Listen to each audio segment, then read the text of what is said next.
ಎಲ್ಲರಿಗೂ ನಮಸ್ಕಾರಗಳು. ಇಂದಿನ ವಿಡಿಯೋದಲ್ಲಿ ನಾವು 10ನೇ ತರಗತಿಯ ಕನ್ನಡ ವಿಷಯದಲ್ಲಿ ಲಂಡನ್ ನಗರ ಎಂಬ ಗದ್ಯ ಭಾಗದ ಪ್ರಶ್ನೋತ್ತರಗಳನ್ನು ತಿಳಿಯೋಣ ಮಕ್ಕಳೇ. ಈ ಗದ್ಯವನ್ನು ವಿಕ್ರು ಗೋಕಾಕ್ರವರು ಬರೆದಿದ್ದಾರೆ. ಕೃತಿಕಾರರ ಪರಿಚಯ. ಕವಿಯ ಹೆಸರು ಡಾಕ್ಟರ್ ವಿನಾಯಕ ಕೃಷ್ಣ ಗೋಕಾಕ್. ಜನನ ಕ್ರಿಸ್ತಶಕ 1909. ಸ್ಥಳ ಹಾವೇರಿ ಜಿಲ್ಲೆಯ ಸವಣೂರು. ಇವರ ಕಾವ್ಯನಾಮ ವಿನಾಯಕ. ವೃತ್ತಿ ಪುಣೆಯ ಫರ್ಗೂಸನ್ ಕಾಲೇಜಿನಲ್ಲಿ, ಧಾರವಾಡದ ಕರ್ನಾಟಕ ವಿಶ್ವವಿದ್ಯಾನಿಲಯದಲ್ಲಿ ಇಂಗ್ಲಿಷ್ ಪ್ರಾಧ್ಯಾಪಕರಾಗಿ, ಬೆಂಗಳೂರು ವಿಶ್ವವಿದ್ಯಾನಿಲಯದ ಕುಲಪತಿಗಳಾಗಿ ಸೇವೆ ಸಲ್ಲಿಸಿದ್ದಾರೆ. ಕೃತಿಗಳು: ಸಮುದ್ರ ಗೀತೆಗಳು, ಪಯಣ, ಉಗಮ, ಸಮರಸವೇ ಜೀವನ, ಭಾರತ ಸಿಂಧು ರಶ್ಮಿ ಮೊದಲಾದ ಕೃತಿಗಳನ್ನು ಬರೆದಿದ್ದಾರೆ. ಪ್ರಶಸ್ತಿಗಳು: ದ್ಯಾವ ಪೃಥಿವಿ ಕೃತಿಗೆ ಕೇಂದ್ರ ಸಾಹಿತ್ಯ ಅಕಾಡೆಮಿ ಪ್ರಶಸ್ತಿ, ಕರ್ನಾಟಕ ವಿಶ್ವವಿದ್ಯಾಲಯದ ಗೌರವ ಡಾಕ್ಟರೇಟ್, ಬೆಂಗಳೂರು ವಿಶ್ವವಿದ್ಯಾನಿಲಯದ ಗೌರವ ಡಿಲಿಟ್ ಪದವಿ, ಸಮಗ್ರ ಸಾಹಿತ್ಯಕ್ಕಾಗಿ ಜ್ಞಾನಪೀಠ ಪ್ರಶಸ್ತಿ, ಭಾರತ ಸರ್ಕಾರದಿಂದ ಪದ್ಮಶ್ರೀ ಪುರಸ್ಕಾರ ದೊರೆತಿವೆ. ಪ್ರಸ್ತುತ ಪಾಠವನ್ನು ವಿಕ್ರು ಗೋಕಾಕ್ರವರು ರಚಿಸಿದ ವಿರಚಿತ ಸಮುದ್ರದಾಚೆಯಿಂದ ಎಂಬ ಪ್ರವಾಸ ಕಥನದಿಂದ ಆರಿಸಿ ಸಂಗ್ರಹಿಸಲಾಗಿದೆ. ಮುಖ್ಯ ಪ್ರಶ್ನೆ ಅ. ಕೊಟ್ಟಿರುವ ಪ್ರಶ್ನೆಗಳಿಗೆ ಒಂದು ವಾಕ್ಯದಲ್ಲಿ ಉತ್ತರಿಸಿ. ಮೊದಲ ಪ್ರಶ್ನೆ: ಲಂಡನ್ನಿನ ಪೇಟೆಯಲ್ಲಿರುವ ಸ್ಟೇಷನರಿ ಅಂಗಡಿಯ ಹೆಸರೇನು? ಉತ್ತರ: ಲಂಡನ್ನಿನ ಪೇಟೆಯಲ್ಲಿರುವ ಸ್ಟೇಷನರಿ ಅಂಗಡಿಯ ಹೆಸರು ವೂಲ್ವರ್ತ್. ಪ್ರಶ್ನೆ 2: ನೆಲ್ಸನ್ ರವರ ಮೂರ್ತಿ ಇರುವ ಸ್ಥಳದ ಹೆಸರೇನು?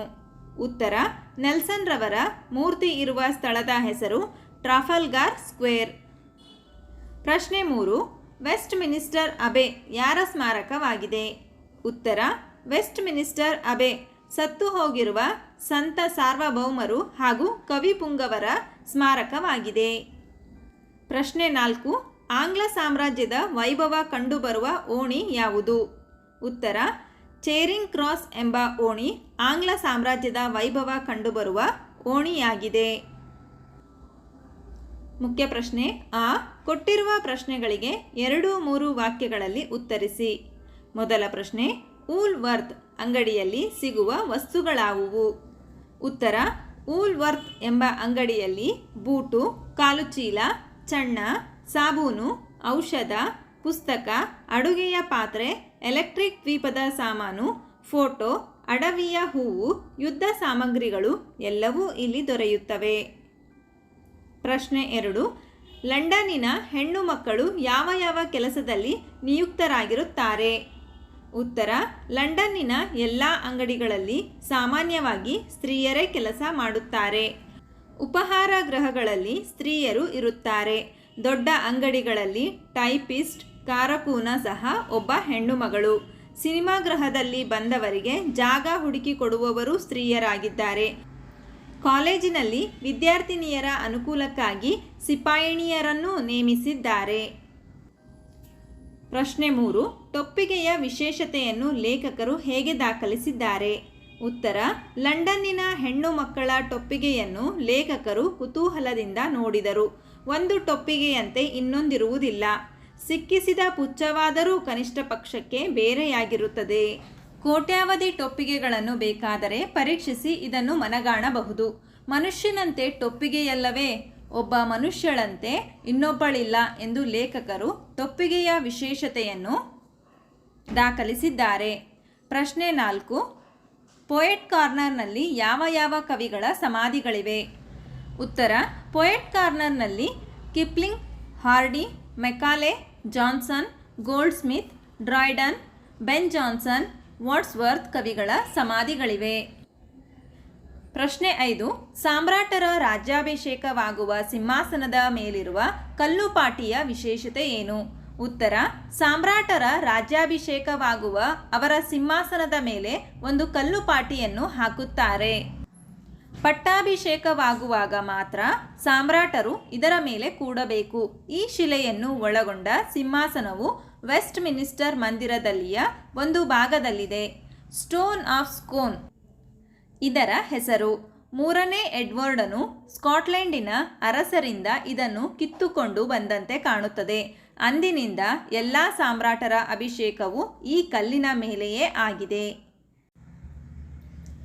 ಮುಖ್ಯ ಪ್ರಶ್ನೆ ಈ ಪ್ರಶ್ನೆಗಳಿಗೆ 8-10 ವಾಕ್ಯಗಳಲ್ಲಿ ಉತ್ತರಿಸಿ. ಮೊದಲ ಪ್ರಶ್ನೆ, ಲಂಡನ್ ನಗರ ವೀಕ್ಷಣೆಯಲ್ಲಿ ಲೇಖಕರು ಗುರುತಿಸಿರುವ ವಿಶೇಷತೆಗಳೇನು? ಉತ್ತರ, ಲಂಡನ್ ಪಟ್ಟಣದಲ್ಲಿ ಲೇಖಕರು ಹಲವಾರು ವಿಶೇಷತೆಗಳನ್ನು ಗುರುತಿಸಿದರು. ಟ್ರಾಮ್ ಬಸ್ಸುಗಳು, ಭೂಗರ್ಭದಲ್ಲಿ ಓಡಾಡುವ ಗಾಡಿಗಳು, ಹತ್ತಲು ಮತ್ತು ಇಳಿಯಲು ಎಸ್ಕಲೇಟರ್ ಎಂಬ ಮೆಟ್ಟಿಲುಗಳನ್ನು ಕಂಡರು. ಊಲ್ವರ್ತ್ ಎಂಬ ಸ್ಟೇಷನರಿ ಅಂಗಡಿ ಇದ್ದು ಈ ಅಂಗಡಿಯಲ್ಲಿ ವಿಧ ವಿಧವಾದ ವಿಭಾಗಗಳನ್ನು ನಿರ್ಮಿಸಿದ ಬುದ್ಧಿಯ ಚಮತ್ಕಾರವನ್ನು ನೋಡಿದರು.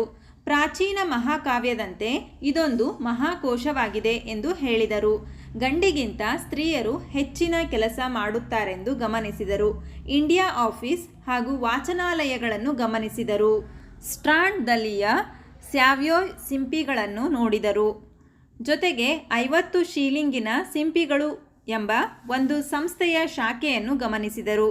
ಚೇರಿಂಗ್ ಕ್ರಾಸ್ ಎಂಬ ಓಣಿಯಲ್ಲಿ ಸಾಮ್ರಾಜ್ಯ ವೈಭವವನ್ನು ಕಂಡರು.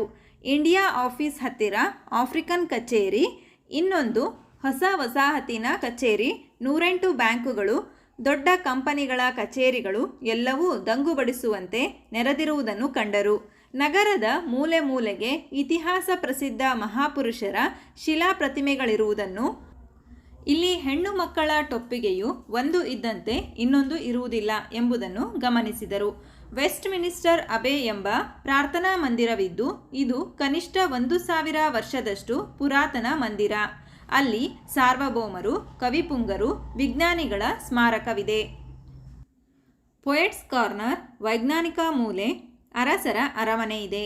ರಾಜ್ಯಾಭಿಷೇಕವಾಗುವಾಗ ಅವರ ಸಿಂಹಾಸನದ ಮೇಲೆ ಒಂದು ಕಲ್ಲುಪಾಟಿಯ ಹಾಕುತ್ತಾರೆ. ಪಟ್ಟಾಭಿಷೇಕವಾಗುವಾಗ ಮಾತ್ರ ಸಾಮ್ರಾಟರು ಅದರ ಮೇಲೆ ಕೂಡಬೇಕು. ಈ ಸಿಂಹಾಸನಕ್ಕೆ ಸ್ಟೋನ್ ಆಫ್ ಸ್ಕೋನ್ ಎಂದು ಹೆಸರು ಎಂಬುದನ್ನು ತಿಳಿದರು. ಇವೆಲ್ಲವೂ ಲಂಡನ್ ನಗರ ವೀಕ್ಷಣೆಯಲ್ಲಿ ಲೇಖಕರು ಗುರುತಿಸಿರುವ ವಿಶೇಷತೆಗಳು. ಪ್ರಶ್ನೆ 2, ವೆಸ್ಟ್ ಮಿನಿಸ್ಟರ್ ಅಬೆ ಪ್ರಾರ್ಥನಾ ಮಂದಿರ ಒಂದು ವಿಶೇಷ ಸ್ಮಾರಕ, ವಿವರಿಸಿ. ಉತ್ತರ, ವೆಸ್ಟ್ ಮಿನಿಸ್ಟರ್ ಅಬೆ ಎಂಬ ಪ್ರಾರ್ಥನಾ ಮಂದಿರ ಕನಿಷ್ಠ 1000 ವರ್ಷದಷ್ಟು ಪುರಾತನವಾದ ಮಂದಿರ. ಕೆಲವೊಂದು ಭಾಗಗಳ ದುರಸ್ತಿಯನ್ನು ಬಿಟ್ಟರೆ ಇಂದಿಗೂ ಅಚ್ಚಳಿಯದೆ ಉಳಿದಿದೆ. ಇಲ್ಲಿ ಸಂತ ಸಾರ್ವಭೌಮರು ಮಲಗಿರುವರು, ಕವಿಪುಂಗವರು ಹೊರಗಿರುವರು. ಸತ್ತವರ ಸ್ಮಾರಕವೆಂದು ಇದಕ್ಕಿಂತ ಘನತರವಾದ ಮಂದಿರವು ಜಗತ್ತಿನಲ್ಲಿ ಇನ್ನೆಲ್ಲಿಯೂ ಇರಲಾರದು. ಮತ್ಸ್ಯತ್ವವೇ ಎಷ್ಟು ಗೋರಿ ಗುಂಪುಗಳು ಇಲ್ಲಿವೆ ನೋಡಿ ಅಂಜು ಎಂದು 300 ವರ್ಷಗಳ ಹಿಂದೆ ಬ್ಲೂಮಂಟ್ ಎಂಬ ಕವಿಯು ಹಾಡಿದನು. ಗೋಲ್ಡ್ ಸ್ಮಿತ್ ಹಾಗೂ ಎಡಿಸನ್ ಎಂಬ ಪ್ರಖ್ಯಾತ ಸಾಹಿತಿಗಳು ವೆಸ್ಟ್ ಮಿನಿಸ್ಟರ್ ಅಬೆಯ ಸಂದರ್ಶನ ಎಂಬ ವಿಷಯದ ಮೇಲೆ ಉತ್ತಮವಾದ ನಿಬಂಧನಗಳನ್ನು ಬರೆದಿದ್ದಾರೆ. ಇಂದಿಗೂ ಇದು ಕಬ್ಬಿಗರ ಸ್ಫೂರ್ತಿಯ ತವರು ಮನೆಯಾಗಿದೆ. ಹೊರಗಿನಿಂದ ಉತ್ತಮವಾಗಿ ಶೃಂಗರಿಸಿದ ಸಣ್ಣ ಬಾಗಿಲೊಂದು ಕಾಣುತ್ತಿದೆ. ಒಳಗೆ ಮಾತ್ರ ಕಟ್ಟಡವು ಭವ್ಯವಾಗಿದೆ. ಅಲ್ಲಿ ಸಾಗುವ ಹಾದಿಯಲ್ಲಿ ಎಡಬಲಕ್ಕೆ ರಾಜಕಾರಣ ಚತುರ ಶಿಲಾಮೂರ್ತಿಗಳಿವೆ. ಅಲ್ಲಿ ಆರ್ಲ್ ಆಫ್ ಚಾಟಮ್, ಗ್ಯಾಡ್ಸ್ಟನ್, ಮಾಲ್ಫ್ ಡಿಸ್ರೇಲಿ ಮೊದಲಾದವರ ಶಿಲಾಮೂರ್ತಿಗಳಿವೆ. ನಂತರ ಪಾದ್ರಿಯ ಆಸನವನ್ನು ಉತ್ತಮವಾದ ಕೆತ್ತನೆಯನ್ನು ಮಾಡಿ ಬಂಗಾರದ ಬಣ್ಣವನ್ನು ಅದಕ್ಕೆ ಕೊಟ್ಟಿದ್ದರು. ಮುಖ್ಯ ಪ್ರಶ್ನೆ, ಈ ಸಂದರ್ಭ ಸಹಿತ ಸ್ವಾರಸ್ಯವನ್ನು ವಿವರಿಸಿ. ಮೊದಲ ಸಂದರ್ಭ, ನಮ್ಮ ದೇಶದ ಗೌರವವನ್ನು ಕಾಯಿರಿ, ಇದು ದೊಡ್ಡದಾದ ರಾಷ್ಟ್ರ. ಆಯ್ಕೆ, ಈ ವಾಕ್ಯವನ್ನು ವಿ.ಕೃ. ಗೋಕಾಕ್ರವರು ಬರೆದಿರುವ ಸಮುದ್ರದಾಚೆಯಿಂದ ಎಂಬ ಪ್ರವಾಸ ಕಥನದಿಂದ ಆರಿಸಲಾದ ಲಂಡನ್ ನಗರ ಎಂಬ ಗದ್ಯ ಭಾಗದಿಂದ ಆರಿಸಿಕೊಳ್ಳಲಾಗಿದೆ. ಸಂದರ್ಭ, ಲೇಖಕರು ಲಂಡನ್ ನಗರದ ಬೀದಿಗಳಲ್ಲಿ ಸಂಚರಿಸುವಾಗ ಬೀದಿ ಬೀದಿಗಳಲ್ಲಿ ಮೂಲೆ ಮೂಲೆಗಳಲ್ಲಿ ಇತಿಹಾಸ ಪ್ರಸಿದ್ಧ ಪುರುಷರ ಪ್ರತಿಮೆಗಳನ್ನು ನೋಡಿ ತಮ್ಮ ದೇಶಕ್ಕಾಗಿ ಜೀವನವನ್ನು ಲೆಕ್ಕಿಸದೆ ದುಡಿದವರು. ನಿಂತು ಕೈ ಎತ್ತಿ ನಿಮ್ಮ ದೇಶದ ಗೌರವವನ್ನು ಕಾಯಿರಿ, ಇದು ದೊಡ್ಡದಾದ ರಾಷ್ಟ್ರ ಎಂದು ಹೇಳುತ್ತಿರುವಂತೆ ಪ್ರತಿಮೆಗಳು ತೋರುತ್ತವೆ ಎಂದು ಲೇಖಕರು ತಮ್ಮ ಅನುಭವವನ್ನು ಹೇಳುವಾಗ ಈ ಮೇಲಿನ ಮಾತು ಮೂಡಿಬಂದಿದೆ. ಸ್ವಾರಸ್ಯ, ದೇಶಕ್ಕಾಗಿ ದುಡಿದ ಮಹಾಪುರುಷರನ್ನು ಹೆಮ್ಮೆಯಿಂದ ಅಲ್ಲಿನ ಜನ ಗೌರವಿಸುತ್ತಿರುವುದು ಇಲ್ಲಿ ಸ್ವಾರಸ್ಯಪೂರ್ಣವಾಗಿದೆ. ಎರಡನೆಯ ಸಂದರ್ಭ, ಹೊತ್ತು ಹೊತ್ತು ಹೊತ್ತೇ ಹಣ. ಆಯ್ಕೆ, ಈ ವಾಕ್ಯವನ್ನು ವಿ.ಕೃ. ಗೋಕಾಕ್ರವರು ಬರೆದಿರುವ ಸಮುದ್ರದಾಚೆಯಿಂದ ಎಂಬ ಪ್ರವಾಸ ಕಥನದಿಂದ ಆರಿಸಲಾದ ಲಂಡನ್ ನಗರ ಎಂಬ ಗದ್ಯ ಭಾಗದಿಂದ ಆರಿಸಿಕೊಳ್ಳಲಾಗಿದೆ. ಸಂದರ್ಭ: ಲಂಡನ್ನ ಬೀದಿಯಲ್ಲಿ ಲಕ್ಷಾನುಲಕ್ಷ ಜನರು ತಮ್ಮ ಕೆಲಸ ಕಾರ್ಯಗಳಿಗೆ ಅವಸರದಿಂದ ಓಡಾಡುತ್ತಾರೆ. ಕೆಲಸ ಕಾರ್ಯಗಳಲ್ಲಿ ನಿರತರಾಗಿರುವುದನ್ನು ಕಂಡು ಲೇಖಕರು ಈ ಮೇಲಿನ ಮಾತನ್ನು ಹೇಳಿದ್ದಾರೆ. ಸ್ವಾರಸ್ಯ: ವಿದೇಶದಲ್ಲಿ ಜನರು ಸಮಯಕ್ಕೆ ಹೆಚ್ಚಿನ ಮಹತ್ವವನ್ನು ನೀಡಿರುವುದು ಇಲ್ಲಿ ಸ್ವಾರಸ್ಯಕರವಾಗಿದೆ. ಮೂರನೆಯ ಸಂದರ್ಭ: ಯಾರನ್ನು ತುಳಿದರೇನು, ಎಲ್ಲಿ ಹೆಜ್ಜೆ ಹಾಕಿದರೇನು, ಎಲ್ಲವೂ ಅಷ್ಟೇ, ಮಣ್ಣು ಮಣ್ಣು. ಆಯ್ಕೆ: ಈ ವಾಕ್ಯವನ್ನು ವಿ.ಕೃ. ಗೋಕಾಕ್ರವರು ಬರೆದಿರುವ ಸಮುದ್ರದಾಚೆಯಿಂದ ಎಂಬ ಪ್ರವಾಸ ಕಥನದಿಂದ ಆರಿಸಲಾದ ಲಂಡನ್ ನಗರ ಎಂಬ ಗದ್ಯ ಭಾಗದಿಂದ ಆರಿಸಿಕೊಳ್ಳಲಾಗಿದೆ. ಸಂದರ್ಭ: ಲೇಖಕರು ವೆಸ್ಟ್ ಮಿನಿಸ್ಟರ್ ಅಬೆಗೆ ಹೋದಾಗ ಅಲ್ಲಿ ಸಂತ ಸಾರ್ವಭೌಮ ಕವಿಗಳ ನೆನಪಿಗಾಗಿ ಕಲ್ಲು ಹಾಸುಗಳನ್ನು ಇಟ್ಟಿದ್ದರು. ಸತ್ತವರಿಗೆ ಒಂದೊಂದು ಹಿಡಿ ಮಣ್ಣನ್ನು ಕೊಡುವಂತೆ ಒಂದೊಂದು ಕಲ್ಲನ್ನು ಕೊಟ್ಟಿದ್ದರು. ಪ್ರತಿಯೊಂದು ಹೆಜ್ಜೆಯ ಬುಡಕ್ಕೆ ವಿದ್ಯೆಯ ಭಾರವನ್ನು ತುಳಿಯುವಂತೆ ಭಾಸವಾಗುತ್ತಿತ್ತು. ಹೃದಯ ಕಂಪಿಸುತ್ತಿತ್ತು. ತಪ್ಪು ಹೆಜ್ಜೆ ಹಾಕಬಾರದೆಂಬ ಹೆದರಿಕೆಯು ಹಿಡಿದು ನಿಲ್ಲಿಸುತ್ತಿತ್ತು ಎಂದು ಹೇಳುವಾಗ ಲೇಖಕರು ಈ ಮೇಲಿನ ವಾಕ್ಯವನ್ನು ಹೇಳಿದ್ದಾರೆ. ಸ್ವಾರಸ್ಯ: ಯಾರು ಎಷ್ಟೇ ತಪ್ಪು ಹೆಜ್ಜೆಯನ್ನಿಟ್ಟರೂ, ದಿಕ್ಕು ತಪ್ಪಿ ನಡೆದರೂ ಕೊನೆಗೆ ಒಂದು ದಿನ ಮಣ್ಣು ಸೇರಲೇಬೇಕು ಎಂಬುದು ಇಲ್ಲಿ ಸ್ವಾರಸ್ಯಕರವಾಗಿದೆ. ನಾಲ್ಕನೆಯ ಸಂದರ್ಭ: ಪ್ರವಾಸವು ಶಿಕ್ಷಣದ ಒಂದು ಭಾಗವಾಗಿದೆ. ಆಯ್ಕೆ: ಈ ವಾಕ್ಯವನ್ನು ವಿ.ಕೃ. ಗೋಕಾಕ್ರವರು ಬರೆದಿರುವ ಸಮುದ್ರದಾಚೆಯಿಂದ ಎಂಬ ಪ್ರವಾಸ ಕಥನದಿಂದ ಆರಿಸಲಾದ ಲಂಡನ್ ನಗರ ಎಂಬ ಗದ್ಯ ಭಾಗದಿಂದ ಆರಿಸಿಕೊಳ್ಳಲಾಗಿದೆ. ಸಂದರ್ಭ: ಲಂಡನ್ ನಗರದ ಪ್ರವಾಸವು ಮುಗಿಯುವಾಗ ಲೇಖಕರು ಈ ಪ್ರವಾಸದಿಂದ ತಮ್ಮ ಮನಸ್ಸು ವಿಕಾಸವಾಗಿದೆ ಮತ್ತು ಅವರು ವಿಶಾಲ ದೃಷ್ಟಿಕೋನವನ್ನು ಬೆಳೆಸಿಕೊಂಡಿದ್ದೇನೆ ಎಂದು ಹೇಳುವಾಗ ಈ ಮೇಲಿನ ಮಾತನ್ನು ಹೇಳಿದ್ದಾರೆ. ಸ್ವಾರಸ್ಯ: ಪ್ರವಾಸವು ನೈಜ ಅನುಭವದ ಜ್ಞಾನವನ್ನು ಹೆಚ್ಚಿಸುತ್ತದೆ ಎಂಬುದು ಇಲ್ಲಿ ಸ್ವಾರಸ್ಯಕರವಾಗಿದೆ. ಮುಖ್ಯ ಪ್ರಶ್ನೆ: ಇಲ್ಲಿ ಬಿಟ್ಟಿರುವ ಪದಗಳನ್ನು ಸರಿಯಾದ ಪದಗಳಿಂದ ತುಂಬಿರಿ. ಮೊದಲ ಬಿಟ್ಟ ಸ್ಥಳ: ಲಂಡನ್ ಪಟ್ಟಣವೆಂದರೆ ಒಂದು ಸ್ವತಂತ್ರ ಜಗತ್ತು. ಎರಡನೆಯ ಬಿಟ್ಟ ಸ್ಥಳ: ವೂಲ್ವರ್ತ್ ಎಂಬುದು ಸ್ಟೇಷನರಿ ಅಂಗಡಿ. ಮೂರನೆಯ ಬಿಟ್ಟ ಸ್ಥಳ: ಮನೆ ಹಿಡಿದು ಇರುವ ತರುಣನ ಬುದ್ಧಿ ಮನೆಯ ಮಟ್ಟದ್ದೇ. ನಾಲ್ಕನೆಯ ಬಿಟ್ಟ ಸ್ಥಳ: ಅಬೆಯಲ್ಲಿರುವ ಸಿಂಹಾಸನಕ್ಕೆ ಸ್ಟೋನ್ ಆಫ್ ಸ್ಕೋನ್ ಎಂದು ಹೆಸರು. ಐದನೆಯ ಬಿಟ್ಟ ಸ್ಥಳ: ವೆಸ್ಟ್ ಮಿನಿಸ್ಟರ್ ಅಬೆ ಎಂಬುದು ಪ್ರಾರ್ಥನಾ ಮಂದಿರ. ಮುಖ್ಯ ಪ್ರಶ್ನೆ: ಈ ಪದಗಳನ್ನು ಬಿಡಿಸಿ ಸಂಧಿಯ ಹೆಸರನ್ನು ಬರೆಯಿರಿ. ಒಮ್ಮೊಮ್ಮೆ, ಒಮ್ಮೆ ಪ್ಲಸ್ ಒಮ್ಮೆ, ಲೋಪಸಂಧಿ. ಜಾಗವನ್ನು, ಜಾಗ ಪ್ಲಸ್ ಅನ್ನು, ಆಗಮ ಸಂಧಿ. ಅತ್ಯಾದರ, ಅತಿ ಪ್ಲಸ್ ಆದರ, ಎಣ್ಸಂಧಿ. ವಾಚನಾಲಯ, ವಾಚನ ಪ್ಲಸ್ ಆಲಯ, ಸವರ್ಣದೀರ್ಘ ಸಂಧಿ. ಸಂಗ್ರಹಾಲಯ, ಸಂಗ್ರಹ ಪ್ಲಸ್ ಆಲಯ, ಸವರ್ಣದೀರ್ಘ ಸಂಧಿ. ಓಣಿಯಲ್ಲಿ, ಓಣಿ ಪ್ಲಸ್ ಅಲ್ಲಿ, ಆಗಮ ಸಂಧಿ. ಮುಖ್ಯ ಪ್ರಶ್ನೆ: ಈ ಪದಗಳ ಅರ್ಥ ಬರೆದು ಅವುಗಳನ್ನು ನಿಮ್ಮ ಸ್ವಂತ ವಾಕ್ಯಗಳಲ್ಲಿ ಪ್ರಯೋಗಿಸಿ. ಮೊದಲ ಪದ ದಂಗುಬಡಿ. ಇದರ ಅರ್ಥ ಗಾಬರಿಯಾಗು. ಅಪರಿಚಿತ ವ್ಯಕ್ತಿಗಳು ಮನೆಗೆ ನುಗ್ಗಿದಾಗ ನಮಗೆ ದಂಗು ಬಡಿದಂತಾಗುತ್ತದೆ. ಎರಡನೆಯ ಪದ ಮನಗಾಣು. ಅರ್ಥ ತಿಳಿದುಕೊಳ್ಳುವುದು. ಸಮಸ್ಯೆಗಳು ಉಲ್ಬಣಿಸಿದಾಗ ವಾದ ವಿವಾದಗಳನ್ನು ಮಾಡಿ ಗಲಭೆಯನ್ನು ಮಾಡಿಕೊಳ್ಳದೆ ತಮ್ಮ ತಮ್ಮ ತಪ್ಪನ್ನು ಮನಗಾಣಬೇಕು. ಮೂರನೆಯ ಪದ ಅಚ್ಚಳಿ. ಅರ್ಥ ಹಾಳಾಗದಂತೆ ಉಳಿದಿರುವುದು. ಜಕಣಾಚಾರಿಯು ಕಟ್ಟಿದ ದೇವಾಲಯಗಳು ಸಾವಿರಾರು ವರ್ಷಗಳ ಹಳೆಯದಾಗಿದ್ದರೂ ಅಚ್ಚಳಿಯದಂತೆ ಉಳಿದಿವೆ.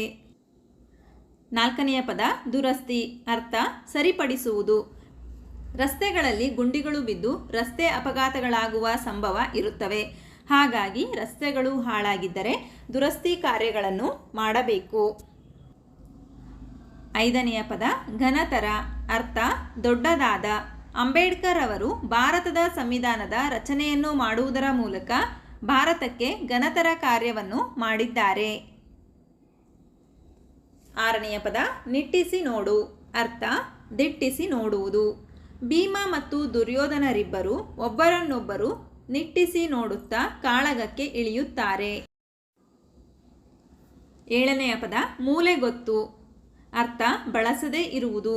ತಂತ್ರಜ್ಞಾನ ಮುಂದುವರೆದಂತೆ ಸ್ಮಾರ್ಟ್ಫೋನ್ಗಳ ಬಳಕೆ ಹೆಚ್ಚಾಗಿದೆ. ಇದರಿಂದ ಹಳೆಯ ಲ್ಯಾಂಡ್ಫೋನ್ಗಳು ಮೂಲೆಗೊತ್ತಿವೆ. ಎಂಟನೆಯ ಪದ ದಿಕ್ಕು ತಪ್ಪು. ಅರ್ಥ ದಾರಿ ತಪ್ಪು. ಕಳ್ಳರು ಮನೆಯ ಸದಸ್ಯರ ದಿಕ್ಕು ತಪ್ಪಿಸಿ ಕಳ್ಳತನ ಮಾಡುವರು. ಒಂಬತ್ತನೆಯ ಪದ ವಶೀಲಿ. ಅರ್ಥ ಪ್ರಭಾವ ಬೀರು. ಭಾರತದ ಸ್ವತಂತ್ರ ಹೋರಾಟದಲ್ಲಿ ಭಗತ್ ಸಿಂಗ್ ಹೆಚ್ಚಿನ ವಶೀಲಿ ಬೀರಿದ್ದಾರೆ. ಭಾಷಾ ಚಟುವಟಿಕೆ. ಮುಖ್ಯ ಪ್ರಶ್ನೆ ಅ. ಕೊಟ್ಟಿರುವ ಪ್ರಶ್ನೆಗಳಿಗೆ ಉತ್ತರ ಬರೆಯಿರಿ. ಮೊದಲ ಪ್ರಶ್ನೆ, ಕನ್ನಡ ಸಂಧಿಗಳನ್ನು ಹೆಸರಿಸಿ ಎರಡೆರಡು ಉದಾಹರಣೆಗಳನ್ನು ಬರೆಯಿರಿ. ಉತ್ತರ: ಲೋಪ, ಆಗಮ, ಆದೇಶ ಸಂಧಿಗಳನ್ನು ಕನ್ನಡ ಸಂಧಿಗಳೆಂದು ಕರೆಯುವರು. ಲೋಪ ಸಂಧಿಗೆ ಉದಾಹರಣೆಗಳು: ಊರೂರು, ಊರು ಪ್ಲಸ್ ಊರು. ಬಲ್ಲೆನೆಂದು, ಬಲ್ಲೆನು ಪ್ಲಸ್ ಎಂದು. ಆಗಮ ಸಂಧಿಗೆ ಉದಾಹರಣೆಗಳು: ಕೈಯನ್ನು, ಕೈ ಪ್ಲಸ್ ಅನ್ನು. ಮಳೆಯಿಂದ, ಮಳೆ ಪ್ಲಸ್ ಇಂದ. ಆದೇಶ ಸಂಧಿಗೆ ಉದಾಹರಣೆಗಳು: ಮಳೆಗಾಲ, ಮಳೆ ಪ್ಲಸ್ ಕಾಲ. ಎಳೆಗರು, ಎಳೆ ಪ್ಲಸ್ ಕರು. ಪ್ರಶ್ನೆ 2, ಸಂಸ್ಕೃತ ಸಂಧಿಗಳ ಹೆಸರುಗಳನ್ನು ಸ್ವರ ಮತ್ತು ವ್ಯಂಜನ ಸಂಧಿಗಳಿಗಾಗಿ ವಿಂಗಡಿಸಿ ಬರೆಯಿರಿ. ಉತ್ತರ: ಸವರ್ಣ ದೀರ್ಘ ಸಂಧಿ, ಗುಣಸಂಧಿ, ವೃದ್ಧಿ ಸಂಧಿ, ಶ್ಚುತ್ವ ಸಂಧಿ, ಜಸ್ತ್ವ ಸಂಧಿ, ಅನುನಾಸಿಕ ಸಂಧಿಗಳನ್ನು ಸಂಸ್ಕೃತ ಸಂಧಿಗಳೆಂದು ಕರೆಯುವರು. ಸವರ್ಣ ದೀರ್ಘ ಸಂಧಿ, ಗುಣಸಂಧಿ, ವೃದ್ಧಿ ಸಂಧಿ ಮತ್ತು ಎಂಡ್ ಸಂಧಿಗಳು ಸ್ವರ ಸಂಧಿಗಳು. ಜಸ್ತ್ವ ಸಂಧಿ, ಶ್ಚುತ್ವ ಸಂಧಿ, ಅನುನಾಸಿಕ ಸಂಧಿಗಳು ವ್ಯಂಜನ ಸಂಧಿಗಳು. ಮುಖ್ಯ ಪ್ರಶ್ನೆ 3, ಕೊಟ್ಟಿರುವ ಪದಗಳನ್ನು ಬಿಡಿಸಿ ಸಂಧಿ ಹೆಸರಿಸಿ. ಸುರಾಸುರ, ಸುರ ಪ್ಲಸ್ ಅಸುರ, ಸವರ್ಣ ದೀರ್ಘ ಸಂಧಿ. ಬಲ್ಲೆನೆಂದು, ಬಲ್ಲೆನು ಪ್ಲಸ್ ಎಂದು, ಲೋಪಸಂಧಿ. ಸೂರ್ಯೋದಯ, ಸೂರ್ಯ ಪ್ಲಸ್ ಉದಯ, ಗುಣಸಂಧಿ. ಮಳೆಗಾಲ, ಮಳೆ ಪ್ಲಸ್ ಕಾಲ, ಆದೇಶ ಸಂಧಿ. ಅಷ್ಟೈಶ್ವರ್ಯ, ಅಷ್ಟ ಪ್ಲಸ್ ಐಶ್ವರ್ಯ, ವೃದ್ಧಿ ಸಂಧಿ. ವೇದಿಯಲ್ಲಿ, ವೇದಿ ಪ್ಲಸ್ ಅಲ್ಲಿ, ಆಗಮ ಸಂಧಿ. ಮುಖ್ಯ ಪ್ರಶ್ನೆ ಆ. ಮೊದಲೆರಡು ಪದಗಳಿಗಿರುವ ಸಂಬಂಧದಂತೆ ಮೂರನೇ ಪದಕ್ಕೆ ಸರಿಯಾದ ನಾಲ್ಕನೆಯ ಪದ ಬರೆಯಿರಿ. ನಮೋ ನಮೋ ದ್ವಿರುಕ್ತಿ. ಧೀರ ಶೂರ ಜೋಡು ನುಡಿ. ಲೋಪಸಂಧಿ, ಸ್ವರಸಂಧಿ. ಆದೇಶ ಸಂಧಿ, ವ್ಯಂಜನ ಸಂಧಿ. ಕಟ್ಟ ಕಡೆಗೆ, ಕಡೆಗೆ ಕಡೆಗೆ. ಮೊತ್ತ ಮೊದಲು, ಮೊದಲು ಮೊದಲು. ಶರಶ್ಚಂದ್ರ, ಶ್ಚುತ್ವ ಸಂಧಿ. ದಿಗಂತ, ಜಸ್ತ್ವ ಸಂಧಿ. ಮುಖ್ಯ ಪ್ರಶ್ನೆ ಈ ಗಾದೆ ಮಾತುಗಳನ್ನು ವಿಸ್ತರಿಸಿ ಬರೆಯಿರಿ. ಮೊದಲ ಗಾದೆ ಮಾತು: ಕೈ ಕೆಸರಾದರೆ ಬಾಯಿ ಮೊಸರು. ಗಾದೆಗಳು ವೇದಗಳಿಗೆ ಸಮವಾಗಿವೆ. ಗಾದೆಗಳು ಹಿರಿಯರು ನುಡಿದ ನುಡಿಮುತ್ತುಗಳಾಗಿವೆ. ಕೈ ಕೆಸರಾದರೆ ಬಾಯಿ ಮೊಸರು ಎಂಬುದು ತುಂಬ ಪ್ರಸಿದ್ಧವಾದ ಗಾದೆ ಮಾತಾಗಿದೆ. ಕಷ್ಟಪಟ್ಟು ಕೆಲಸ ಮಾಡಿದರೆ ನಾವು ಫಲವನ್ನು ಕಾಣುತ್ತೇವೆ. ಕಷ್ಟಪಟ್ಟು ದುಡಿದ ದುಡ್ಡಿನಿಂದ ಹೊಟ್ಟೆ ತುಂಬ ಊಟವನ್ನು ಮಾಡಬಹುದು. ಅದೇ ರೀತಿ ವಿದ್ಯಾರ್ಥಿಯು ಪ್ರತಿದಿನ ಪಾಠವನ್ನು ಸರಿಯಾಗಿ ಅರ್ಥ ಮಾಡಿಕೊಂಡು ಕಠಿಣ ಅಭ್ಯಾಸ ಮಾಡಿದರೆ ಮುಂದೆ ಪರೀಕ್ಷೆಯಲ್ಲಿ ಹೆಚ್ಚಿನ ಅಂಕಗಳನ್ನು ಗಳಿಸಬಹುದು. ಇಲ್ಲಿ ವಿದ್ಯಾರ್ಥಿ ಉತ್ತಮ ಅಂಕಗಳನ್ನು ಗಳಿಸಲು ಶ್ರಮ ಪಡುತ್ತಾನೆ. ಶ್ರಮಪಟ್ಟರೆ ಮಾತ್ರ ಉತ್ತಮ ಫಲವನ್ನು ಕಾಣುತ್ತಾನೆ. ಅದೇ ರೀತಿ ರೈತನು ಹೊಲದಲ್ಲಿ ಸಸಿ ನೆಡುವುದು, ಅದಕ್ಕೆ ನೀರು ಹಾಯಿಸುವುದು, ಗೊಬ್ಬರ ಹಾಕುವುದು ಹೀಗೆ ಮಾಡಿದಾಗ ಮಾತ್ರ ಉತ್ತಮ ಬೆಳೆಯನ್ನು ಬೆಳೆಯುತ್ತಾನೆ. ಹಾಗೆಯೇ ಯಾವುದೇ ಕೆಲಸವನ್ನು ಮಾಡಿದರೂ ಶ್ರಮಪಟ್ಟು ಸರಿಯಾಗಿ ಕೆಲಸ ಮಾಡಿದರೆ ಉತ್ತಮ ಫಲ ಮತ್ತು ನೆಮ್ಮದಿಯನ್ನು ಕಾಣಬಹುದು.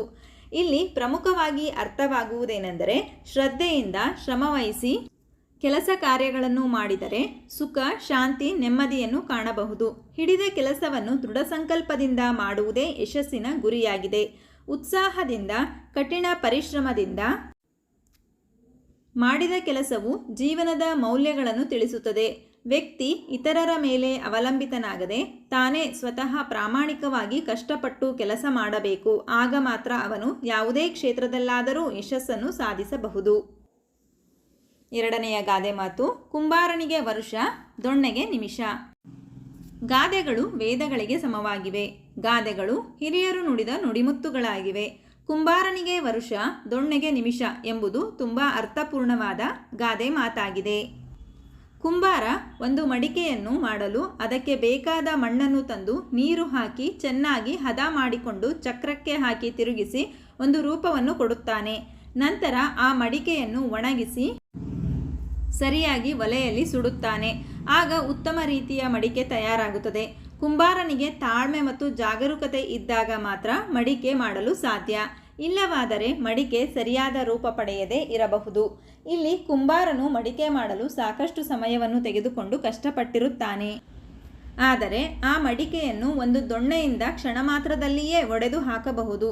ಅದೇ ರೀತಿ ಜೀವನದಲ್ಲಿ ಸಾಧನೆ ಮಾಡಲು ತುಂಬ ಕಷ್ಟಪಡಬೇಕಾಗುತ್ತದೆ, ಸಾಕಷ್ಟು ಸಮಯವೂ ಬೇಕಾಗುತ್ತದೆ. ಹಗಲಿರುಳು ಕಷ್ಟಪಟ್ಟು ಸಾಧನೆಯನ್ನು ಮಾಡಿರುವುದನ್ನು ತಪ್ಪು ಕೆಲಸದಿಂದ ಅಥವಾ ಕೆಟ್ಟ ಕೆಲಸದಿಂದ ಕ್ಷಣ ಮಾತ್ರದಲ್ಲಿ ಹಾಳು ಮಾಡಿಕೊಳ್ಳಬಾರದು. ತಾಳ್ಮೆ ಮತ್ತು ಶ್ರಮದಿಂದ ಯಶಸ್ಸು, ಹಣ, ಕೀರ್ತಿಯನ್ನು ಗಳಿಸಬಹುದು. ಆದರೆ ಸಿಟ್ಟಿನ ಕೈಗೆ ಬುದ್ಧಿಯನ್ನು ಕೊಟ್ಟರೆ ಶ್ರಮವೆಲ್ಲ ವ್ಯರ್ಥವಾಗುತ್ತದೆ. ನಾವು ತಾಳ್ಮೆಯಿಂದ ಉತ್ತಮ ದಾರಿಯಲ್ಲಿ ಸಾಗಿದಾಗ ಸಾಧಕರಾಗಬಹುದು ಎಂಬುದು ಈ ಗಾದೆಯ ಮಾತಿನ ತಾತ್ಪರ್ಯವಾಗಿದೆ. ಮುಖ್ಯ ಪ್ರಶ್ನೆ ಈ ವಿಷಯಗಳಿಗೆ ಪ್ರಬಂಧ ಬರೆಯಿರಿ ಅಂತ ಕೊಟ್ಟಿದ್ದಾರೆ ಮಕ್ಕಳೇ. ಅದರಲ್ಲಿ ಮೊದಲನೆಯ ಪ್ರಬಂಧ ಸ್ವಚ್ಛ ಭಾರತ ಅಭಿಯಾನ. ಪೀಠಿಕೆ: ಸ್ವಚ್ಛ ಭಾರತ ಅಭಿಯಾನವನ್ನು ಮೊದಲು ಗಾಂಧೀಜಿಯವರು ಸೂಚಿಸಿದ್ದರು. ಈ ಅಭಿಯಾನಕ್ಕೆ ಪ್ರಧಾನಿ ಮೋದಿರವರು ಚಾಲನೆ ನೀಡಿದರು. ಇಡೀ ನಮ್ಮ ರಾಷ್ಟ್ರದ ಸ್ವಚ್ಛತೆಯ ಬಗ್ಗೆ ಜನರಲ್ಲಿ ಜಾಗೃತಿ ಮೂಡಿಸಲು ಈ ಅಭಿಯಾನ ಸಹಾಯಕವಾಗಿದೆ. ವಿವರಣೆ: ಅಕ್ಟೋಬರ್ 2ರಂದು ಗಾಂಧೀಜಿಯವರ ಜನ್ಮದಿನ. ಹಾಗಾಗಿ ಪ್ರಧಾನಿ ಮೋದಿರವರು 2014 ಗಾಂಧೀಜಿಯವರ ಜನ್ಮ ದಿನಾಚರಣೆ ಎಂದು ತಾವೇ ಸ್ವಚ್ಛಗೊಳಿಸುವುದರ ಮೂಲಕ ಈ ಅಭಿಯಾನಕ್ಕೆ ಚಾಲನೆ ನೀಡಿದರು. ಸ್ವಚ್ಛ ಭಾರತದ ಲಾಂಛನದಲ್ಲಿ ಗಾಂಧೀಜಿಯವರ ಕನ್ನಡಕದಲ್ಲಿ ಸ್ವಚ್ಛ ಭಾರತವನ್ನು ಬರೆಯಲಾಗಿದೆ. ಸ್ವಚ್ಛ ಭಾರತ ಅಭಿಯಾನದ ಉದ್ದೇಶಗಳು: ಭಾರತದ ಎಲ್ಲ ಹಳ್ಳಿ ಮತ್ತು ನಗರಗಳಲ್ಲಿ ಶೌಚಾಲಯಗಳನ್ನು ನಿರ್ಮಿಸುವುದು, ಭಾರತದ ರಸ್ತೆಗಳನ್ನು ಸ್ವಚ್ಛಗೊಳಿಸುವುದು ಮತ್ತು ಮೂಲ ಸೌಕರ್ಯಗಳನ್ನು ಒದಗಿಸುವುದು, ಆರೋಗ್ಯ ಮತ್ತು ನೈರ್ಮಲ್ಯದ ಬಗ್ಗೆ ಜನರಲ್ಲಿ ಜಾಗೃತಿ ಮೂಡಿಸುವುದು, ವೈಜ್ಞಾನಿಕ ಸಂಸ್ಕರಣೆ, ವಿಲೇವಾರಿ, ಮರುಬಳಕೆ, ಘನ ತ್ಯಾಜ್ಯದ ಮರುಬಳಕೆ ಮಾಡುವುದು, ಹಸಿ ತ್ಯಾಜ್ಯ ಮತ್ತು ಒಣ ತ್ಯಾಜ್ಯಗಳನ್ನು ಬೇರ್ಪಡಿಸುವುದು. ಸ್ವಚ್ಛ ಭಾರತ ಅಭಿಯಾನದ ಉಪಯೋಗಗಳು: ಸ್ವಚ್ಛತೆಗೆ ಪ್ರಾಮುಖ್ಯತೆ ನೀಡಿದರೆ ದೇಶವು ಪ್ರಪಂಚದಾದ್ಯಂತ ಪ್ರವಾಸಿಗರ ಗಮನವನ್ನು ಸೆಳೆಯುತ್ತದೆ. ಸುತ್ತಮುತ್ತಲಿನ ವಾತಾವರಣವು ಸ್ವಚ್ಛವಾಗಿದ್ದರೆ ರೋಗ ರುಜಿನಗಳು ಕಡಿಮೆಯಾಗಿ ಸಾವಿನ ಪ್ರಮಾಣವು ಕಡಿಮೆಯಾಗುತ್ತದೆ. ಸ್ವಚ್ಛ ಭಾರತ ಅಭಿಯಾನದಿಂದ ಮನೆ ಮನೆಗೆ ನೀರು ಪೂರೈಕೆಯಾಗುತ್ತಿದೆ. ಸ್ವಚ್ಛ ಭಾರತ ಅಭಿಯಾನದಿಂದ ಬಯಲು ಶೌಚ ನಿರ್ಮೂಲನವಾಗುತ್ತಿದೆ. ಈ ಅಭಿಯಾನದಿಂದ ಘನ ತ್ಯಾಜ್ಯಗಳನ್ನು ಮರುಬಳಕೆ ಮಾಡಲಾಗುತ್ತಿದೆ. ಉಪಸಂಹಾರ: ಸ್ವಚ್ಛ ಭಾರತ ಅಭಿಯಾನದ ಜವಾಬ್ದಾರಿ ಮತ್ತು ಕರ್ತವ್ಯವು ಕೇವಲ ಒಬ್ಬರು ಇಬ್ಬರದ್ದಲ್ಲ, ಭಾರತದ ಪ್ರತಿಯೊಬ್ಬ ಪ್ರಜೆಯದ್ದಾಗಿದೆ. ಎಲ್ಲರೂ ಕೈ ಜೋಡಿಸಿದರೆ ಈ ಅಭಿಯಾನ ಯಶಸ್ವಿಯಾಗುತ್ತದೆ. ಗಾಂಧೀಜಿಯವರ ಕನಸು ಕೂಡ ನನಸಾಗುತ್ತದೆ. ನಂತರ ಎರಡನೆಯ ಪ್ರಬಂಧ ಮಕ್ಕಳೇ, ಪ್ರಾಚ್ಯ ಸ್ಮಾರಕಗಳ ಸಂರಕ್ಷಣೆ ಕುರಿತು ಪ್ರಬಂಧ. ಪೀಠಿಕೆ: ರಾಷ್ಟ್ರದ ಸಾಂಸ್ಕೃತಿಕ ಪರಂಪರೆ ಮುಂದುವರಿಕೆಗೆ ಪ್ರಾಚ್ಯ ಸ್ಮಾರಕಗಳ ಸಂರಕ್ಷಣೆ ಕಾರಣವಾಗಿದೆ. ಪ್ರಾಚ್ಯ ಎಂದರೆ ಪುರಾತನವಾದ ಸ್ಮಾರಕಗಳು, ಅಂದರೆ ನಮ್ಮ ಪೂರ್ವಜರು ಬಳಸುತ್ತಿದ್ದ ಸಾಮಗ್ರಿಗಳು, ನಾಣ್ಯಗಳು, ಪೂರ್ವಜರು ನಿರ್ಮಿಸಿದ ಕಟ್ಟಡಗಳು, ದೇವಾಲಯಗಳು, ಮಸೀದಿಗಳು, ಚರ್ಚ್, ಬಸದಿಗಳು ಮುಂತಾದವುಗಳು. ಇವುಗಳ ಸಂರಕ್ಷಣೆ ತುಂಬ ಅಗತ್ಯವಾಗಿದೆ.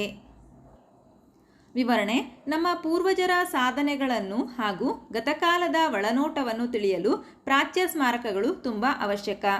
ಸಾಂಸ್ಕೃತಿಕ ಸಂಪತ್ತನ್ನು ಮುಂದಿನ ಪೀಳಿಗೆಗೆ ಪರಿಚಯಿಸಲು ಇವುಗಳ ಸಂರಕ್ಷಣೆ ಅತ್ಯವಶ್ಯಕವಾಗಿದೆ.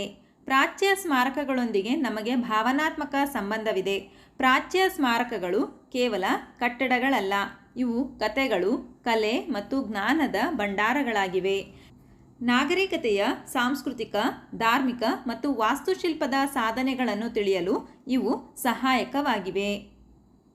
ಉದಾಹರಣೆ: Taj Mahal, Qutub Minar, gateway of India, Char Minar, Gol Gumbaz, Hampi, Bidar ಕೋಟೆ, ಮೈಸೂರು ಅರಮನೆ, ಬೇಲೂರು, ಹಳೇಬೀಡು, ಪಟ್ಟದಕಲ್ಲು ಮುಂತಾದವುಗಳು. ಪ್ರಾಚ್ಯ ಸ್ಮಾರಕಗಳ ಸಂರಕ್ಷಣೆ ಮಾಡುವ ರೀತಿ: ಐತಿಹಾಸಿಕ ಸ್ಮಾರಕಗಳ ಮೂಲ ರೂಪವನ್ನು ಉಳಿಸಬೇಕು. ಒಂದು ವೇಳೆ ಸ್ಮಾರಕಗಳು ಹಾಳಾಗಿದ್ದರೆ ಪುನಃ ಸ್ಥಾಪಿಸಬೇಕು. ಪ್ರಾಚ್ಯ ಸ್ಮಾರಕಗಳನ್ನು ಸಂರಕ್ಷಿಸುವಲ್ಲಿ ನಿಖರವಾದ ದಾಖಲಾತಿಯನ್ನು ಮಾಡಬೇಕು. ಪ್ರಾಚ್ಯ ಸ್ಮಾರಕಗಳ ಮಹತ್ವದ ಬಗ್ಗೆ ಜನಜಾಗೃತಿ ಮೂಡಿಸಬೇಕು. ಐತಿಹಾಸಿಕ ಸ್ಥಳಗಳಲ್ಲಿ ವಸ್ತು ಸಂಗ್ರಹಾಲಯಗಳನ್ನು ಸ್ಥಾಪಿಸಿ ಅದರ ಮೂಲಕ ಪ್ರಾಚ್ಯ ವಸ್ತುಗಳನ್ನು ಸಂರಕ್ಷಿಸಬೇಕು. ಪ್ರಾಚ್ಯ ಸ್ಮಾರಕಗಳ ಸಂರಕ್ಷಣೆಯು ನಮ್ಮ ಸಾಂಸ್ಕೃತಿಕ ಪರಂಪರೆಗೆ ಹೂಡಿಕೆಯಾಗಿದೆ. ಈ ಸ್ಮಾರಕಗಳು ಪ್ರವಾಸಿಗರನ್ನು ಆಕರ್ಷಿಸುತ್ತವೆ, ಆದಾಯವನ್ನು ಸಹ ಗಳಿಸುತ್ತವೆ. ಸಂಶೋಧನೆ ಮಾಡಲು, ಆಳವಾದ ತಿಳುವಳಿಕೆಯನ್ನು ಗಳಿಸಲು ಇವು ನಮಗೆ ಅನುಕೂಲಗಳಾಗಿವೆ. ಇವುಗಳನ್ನು ಸಂರಕ್ಷಿಸಲು ಅಂತಾರಾಷ್ಟ್ರೀಯ ಸಂಸ್ಥೆಗಳು ಪ್ರಯತ್ನಿಸುತ್ತಿವೆ. ಉಪಸಂಹಾರ: ಪ್ರಾಚ್ಯ ಸ್ಮಾರಕಗಳ ಸಂರಕ್ಷಣೆಯು ತುಂಬ ಅಗತ್ಯವಾಗಿದ್ದು, ಪ್ರತಿಯೊಬ್ಬರಿಗೂ ಪ್ರಾಚ್ಯ ಸ್ಮಾರಕಗಳ ಮೇಲೆ ಕಾಳಜಿ ಮತ್ತು ಪ್ರೀತಿ ಇರಬೇಕು. ಪ್ರತಿಯೊಬ್ಬರೂ ಪುರಾತತ್ವ ಸಂಸ್ಥೆಗಳಿಗೆ ಭೇಟಿ ನೀಡಿ ಅದರ ಮಹತ್ವವನ್ನು ತಿಳಿಯಬೇಕು.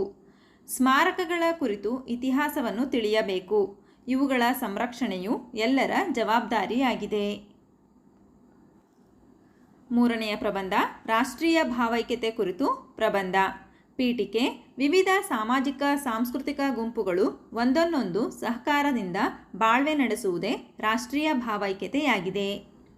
ವ್ಯಕ್ತಿಯ ವಿವಿಧ ಸಾಮಾಜಿಕ ವ್ಯತ್ಯಾಸಗಳನ್ನು ಒಪ್ಪಿಕೊಂಡು ಹಿತದಿಂದ ಸಹಬಾಳ್ವೆ ನಡೆಸುವುದಾಗಿದೆ. ವಿವರಣೆ: ಜಾತಿ, ಧರ್ಮ, ಭಾಷೆ, ಪ್ರಾಂತೀಯ ಮತ್ತು ಸ್ಥಾನಮಾನಗಳನ್ನು ಮರೆತು ನಾವೆಲ್ಲ ಒಂದೇ ಎಂಬ ತಾತ್ವಿಕ ಭಾವನೆಯನ್ನು ಬೆಳೆಸುವುದನ್ನು ರಾಷ್ಟ್ರೀಯ ಭಾವೈಕ್ಯತೆ ಎನ್ನುವರು. ರಾಷ್ಟ್ರೀಯ ಭಾವೈಕ್ಯತೆಯು ಜನತೆಯಲ್ಲಿ ನಿರ್ದಿಷ್ಟ ಗುರಿ ಉದ್ದೇಶಕ್ಕಾಗಿ ಕೂಡಿ ದುಡಿಯುವ ಭಾವನೆಯನ್ನು ಬೆಳೆಸುತ್ತದೆ. ರಾಷ್ಟ್ರದ ಜನರೆಲ್ಲರೂ ಒಂದಾಗಿ ಬಾಳಬೇಕಾದ ಅಗತ್ಯತೆ ತುಂಬ ಇದೆ. ರಾಷ್ಟ್ರೀಯ ಭಾವೈಕ್ಯತೆಯನ್ನು ಮೂಡಿಸಲು ಕೈಗೊಳ್ಳಬೇಕಾದ ಕ್ರಮಗಳು: ಸಾರ್ವಜನಿಕ ಶಿಕ್ಷಣದಲ್ಲಿ ಸಾಮಾನ್ಯವಾಗಿ ಒಂದೇ ಶಿಕ್ಷಣ ಕ್ರಮವನ್ನು ರೂಢಿಯಲ್ಲಿ ತರಬೇಕು. ರಾಷ್ಟ್ರೀಯ ದಿನಾಚರಣೆಗಳನ್ನು ಸಾರ್ವಜನಿಕರು ಆಚರಿಸುವಂತೆ ಪ್ರೋತ್ಸಾಹಿಸಬೇಕು. ಜಾತೀಯತೆ, ಪ್ರಾಂತೀಯತೆ ಎಂಬ ಸಂಕುಚಿತ ಭಾವನೆಗಳಿಂದ ವರ್ತಿಸುವವರಿಗೆ ಶಿಕ್ಷೆ ವಿಧಿಸಬೇಕು. ರಾಷ್ಟ್ರೀಯ ಹಬ್ಬಗಳನ್ನು ಎಲ್ಲರೂ ತಪ್ಪದೇ ಆಚರಿಸಬೇಕು. ಎಲ್ಲ ಶೈಕ್ಷಣಿಕ ಹಂತಗಳಲ್ಲಿಯೂ ಸಮವಸ್ತ್ರವನ್ನು ಜಾರಿಗೆ ತರಬೇಕು. ಭಾರತೀಯ ನಾಗರಿಕತೆ, ಸಂಸ್ಕೃತಿ, ಭಾಷೆಗಳು ಮತ್ತು ಧರ್ಮಗಳನ್ನು ಮಕ್ಕಳಿಗೆ ಪರಿಚಯ ಮಾಡಿಕೊಡಬೇಕು. ಕೋಮು ಸೌಹಾರ್ದ ಶಿಬಿರಗಳನ್ನು ಆಗಾಗ ಏರ್ಪಡಿಸಬೇಕು. ಉಪಸಂಹಾರ: ನಾವೆಲ್ಲರೂ ಒಂದಾಗಿ ಬಾಳಬೇಕು. ಎಲ್ಲ ಧರ್ಮಗಳ ಸಂಸ್ಕೃತಿಯನ್ನು ಗೌರವಿಸಬೇಕು. ಸಾಮಾಜಿಕ ಪಿಡುಗುಗಳ ವಿರುದ್ಧ ಎಲ್ಲರೂ ಒಂದಾಗಿ ಹೋರಾಡಬೇಕು. ದೇಶದ ಪ್ರಗತಿಗೆ ಎಲ್ಲರೂ ಕೈಜೋಡಿಸಬೇಕು. ಜಾತಿ ಮತಗಳ ಭೇದ ಭಾವ ಇಲ್ಲದೆ ಎಲ್ಲರೂ ಒಂದೇ ಎಂಬ ಭಾವನೆಯಿಂದ ಜೀವಿಸಿದರೆ ಎಲ್ಲರೂ ಸುಖ ಶಾಂತಿಯಿಂದ ಬದುಕಬಹುದು. ಹಾಗಾದರೆ ಮಕ್ಕಳೇ, ಈ ಗದ್ಯದಲ್ಲಿ ಬರ್ತಕ್ಕಂತಹ ಎಲ್ಲ ಪ್ರಶ್ನೆಗಳಿಗೆ ನಿಮಗೆ ಉತ್ತರ ಲಭಿಸಿದೆ ಅಂತ ನಾನು ಭಾವಿಸ್ತಾ ಇದ್ದೀನಿ. ಧನ್ಯವಾದಗಳು. ನಮ್ಮ ವಿಡಿಯೋ ಇಷ್ಟವಾದಲ್ಲಿ ಪ್ಲೀಸ್ ಸಬ್ಸ್ಕ್ರೈಬ್ ಮಾಡಿ, ಲೈಕ್ ಮಾಡಿ, ಶೇರ್ ಮಾಡಿ, ಪ್ರೋತ್ಸಾಹಿಸಿ.